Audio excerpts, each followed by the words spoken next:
It's the fourth rehabilitation center to be established in Somalia.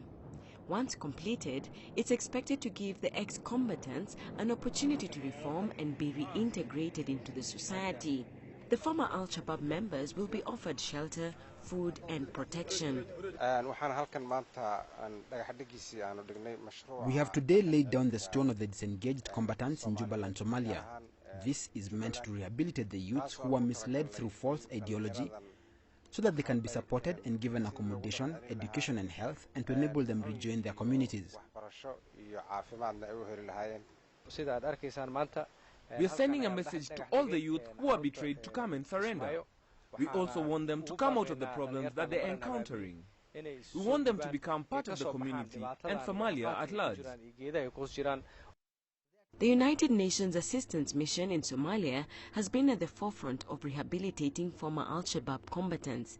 It has assisted in the establishment of similar camps in other towns including Baidoa, Beledweyne and Mogadishu.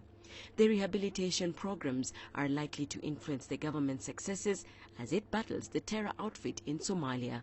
Susan Mongeli, CCTV.